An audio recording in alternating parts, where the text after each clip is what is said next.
ইউরোপকে গ্রাস করেছে ভয়ঙ্কর দানব, যার তাণ্ডবে দীর্ঘ হচ্ছে লাশের সারি। লাশ রাখার জায়গা নেই হিমাগারেও। তীব্র দাবদাহে একের পর এক প্রাণ ঝরে পড়ছে, আর অতিরিক্ত মরদেহের চাপে শেষকৃত্য সেবাদাতারাও পড়েছেন চরম সংকটে। ইউরোপ জুড়ে যেন নেমে এসেছে অদৃশ্য এক দুর্যোগ। কোথাও মানুষকে বাঁচাতে রাস্তায় ঠান্ডা পানি ছিটাচ্ছে দমকল বাহিনী, কোথাও হাজারো মানুষ আশ্রয় নিচ্ছেন সমুদ্র সৈকত আর সুইমিং পুলে। জার্মানি থেকে হাঙ্গেরি, রোমানিয়া থেকে সার্বিয়া, সর্বত্র একই চিত্র। এরই মধ্যে রেকর্ড ভেঙেছে সমুদ্র পৃষ্ঠের তাপমাত্রাও। জলবায়ু বিশেষজ্ঞদের সতর্কবার্তা, এটি শুধু একটি তাপপ্রবাহ নয়, বরং পৃথিবী আরও ভয়াবহ জলবায়ু সংকটের দিকে এগিয়ে যাওয়ার স্পষ্ট ইঙ্গিত।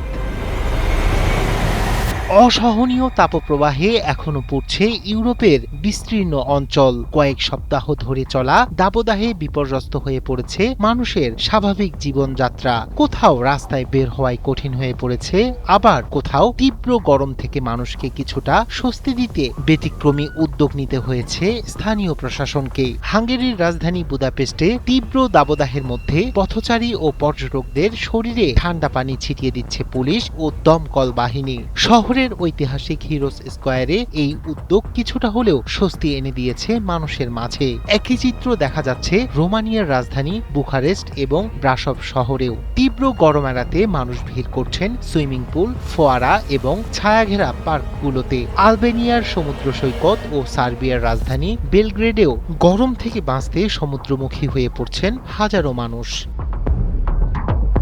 তবে ইউরোপের সবচেয়ে উদ্বেগজনক পরিস্থিতি এখন ফ্রান্সে। কয়েকদিনের ব্যবধানে অতিরিক্ত গরমে প্রাণ হারিয়েছেন 1000-এরও বেশি মানুষ। পরিস্থিতি এতটাই ভয়াবহ যে মৃতদেহ সংরক্ষণের জন্য হিমাগারেও আর জায়গা অবশিষ্ট নেই। শেষকৃত্য সেবাদানকারী প্রতিষ্ঠানগুলো জানিয়েছে, পরিবার, বৃদ্ধাশ্রম এবং পুলিশের কাছ থেকে আসা অসংখ্য অনুরোধ ফিরিয়ে দিতে হচ্ছে তাদের, কারণ বিদ্যমান সক্ষমতা দিয়ে এত সংখ্যক মরদেহ সংরক্ষণ ও শেষকৃত্য ব্যবস্থা করা সম্ভব হচ্ছে না। এদিকে জার্মানির রাজধানী বার্লিনেও তাপমাত্রা পৌঁছেছে প্রায় 40 ডিগ্রি সেলসিয়াসে। দেশটির অধিকাংশ আবাসিক ভবনে শীতাতপ নিয়ন্ত্রণ ব্যবস্থা না থাকায় ঘরের ভিতরও অসহনীয় গরমে দুর্ভোগ পোহাচ্ছেন বাসিন্দারা। আবহাওয়াবিদরা বলছেন, সাময়িকভাবে তাপমাত্রা কিছুটা কমলেও খুব শীঘ্রই আবারও নতুন তাপপ্রবাহ আঘাত হানতে পারে। ইউরোপীয় ইউনিয়নের জলবায়ু পর্যবেক্ষণ সংস্থা কোপারনিকাস ক্লাইমেট চেঞ্জ সার্ভিসের পরিচালক কার্লো বুয়ন টেম্পো সতর্ক করে বলেছেন, বর্তমান পরিস্থিতি হয়তো পৃথিবীকে জলবায়ুর এক নতুন ও অজানা বাস্তবতার দিকে নিয়ে যাচ্ছে। বিশেষজ্ঞরা বলছেন, জলবায়ু পরিবর্তনের প্রভাব এখন আর ভবিষ্যতের কোনো আশঙ্কা নয়, বরং বর্তমানের বাস্তবতা। ইউরোপের এই দাবদাহ সেই বাস্তবতারই আরেকটি স্পষ্ট সতর্কবার্তা। রায়হান কবির শুভ্র, ৭১।